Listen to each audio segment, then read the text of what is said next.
I accept your nomination to be President of the United States of America.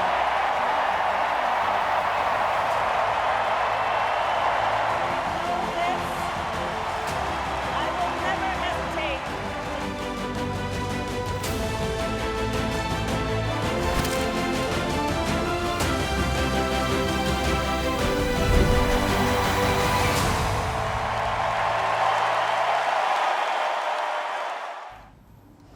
It was a big day for Kamala Harris, the last day of the Democratic National Convention, DNC.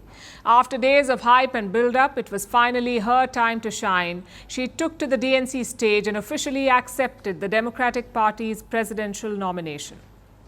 On behalf of everyone whose story could only be written in the greatest nation on earth, I accept your nomination to be President of the United States of America.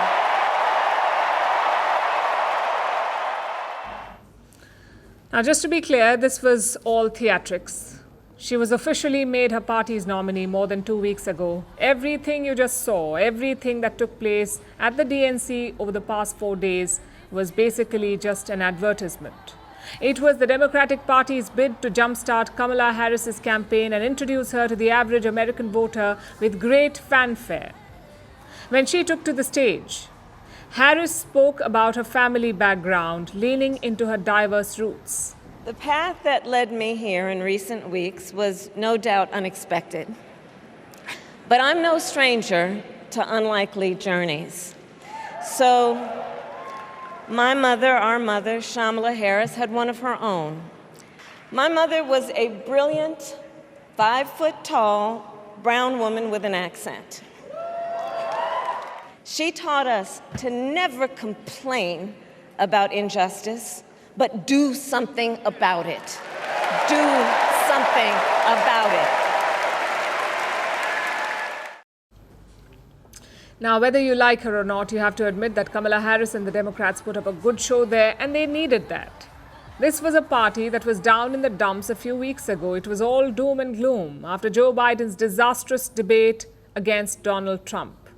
But now they have a shiny new candidate, someone thankfully much younger than Joe Biden, someone who can energize the voter base and may actually stand a chance against Trump. Over the last few days, you saw the Democrats sharpen their attacks. Harris did the same last night. In many ways, Donald Trump is an unserious man. But the consequences of putting Donald Trump back in the White House are extremely serious.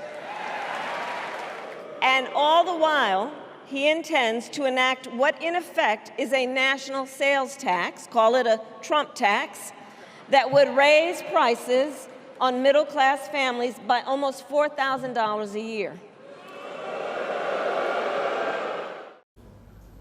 But Trump isn't the type to take that lying down. He was ready for the onslaught, and he decided to counter that in typical Trump fashion on social media. Trump was live posting on his social media platform, Truth Social. For every point that Kamala Harris made, Donald Trump had a rebuttal. When she spoke about her past, Trump told her to focus on the issues. When she began attacking him, Trump geared up for the fight. When she spoke about the middle class, Trump blamed her for the crisis they were in. He wasn't letting anything slide. He went after her hammer and tongs. Now, of course, she wasn't paying attention. She was busy delivering her speech. But Trump was giving this play-by-play for a different audience, for his own supporters and the neutrals. You see, a number of Americans are still undecided. They don't know Kamala Harris well enough yet. So their votes are technically still up for grabs. And Donald Trump was gunning for those votes, one Truth Social post at a time. Now, towards the end of her speech, Kamala Harris addressed a major Democratic problem, which is the war in Gaza. We spoke about this yesterday, how some Democrats were actually protesting outside the DNC venue. These Democrats are uncommitted. They won't vote for the party unless it stops the Israel-Hamas war. Kamala Harris has upset this bloc already.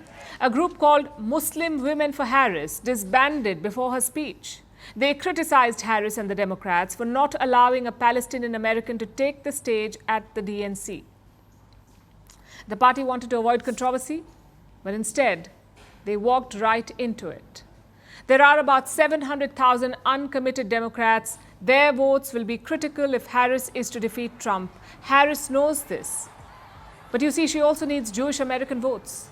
So Harris tried to pull off a balancing act during her speech. I will always stand up for Israel's right to defend itself, and I will always ensure Israel has the ability to defend itself, because the people of Israel must never again face the horror that a terrorist organization called Hamas caused on October 7. At the same time, what has happened in Gaza over the past 10 months is devastating. So many innocent lives lost. Desperate, hungry people fleeing for safety over and over again. The scale of suffering is heartbreaking. That was her attempt at balance, her shot at trying to make both pro-Israeli and pro-Palestinian Democrats happy. Trump attacked that too, claiming that Harris hates Israel and that she caused the October 7th attack somehow. Whether he can back that or not is not important. It's the deeper message. Trump is gunning for the Jewish American vote, and Harris has upset the pro-Palestinians. So she could end up losing both these factions. And this is a very close election, like we keep saying, every vote counts. So a successful DNC will not be enough. Kamala Harris should be well aware that the battle has just begun.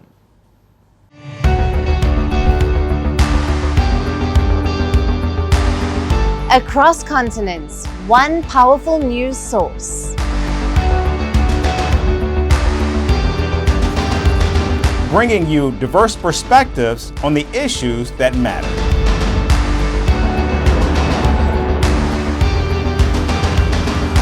We go beyond the boundaries to give you that little extra about every sporting moment.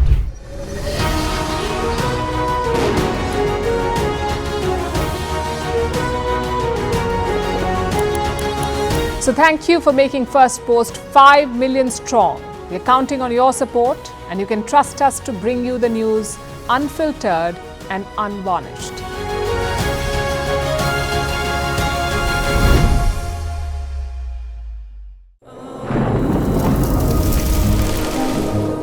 Climate change is on our doorstep.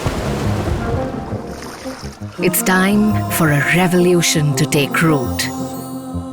And it starts with 1.4 billion Indians. It starts with one tree for humanity, one tree for Mother Earth, one tree for our future. Project One Tree, a News 18 network initiative.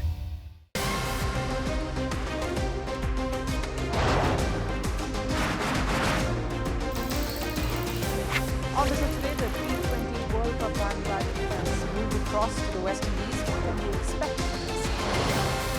Hello, I'm Alison Green, coming to you from Durban, South Africa. Today we have a special show.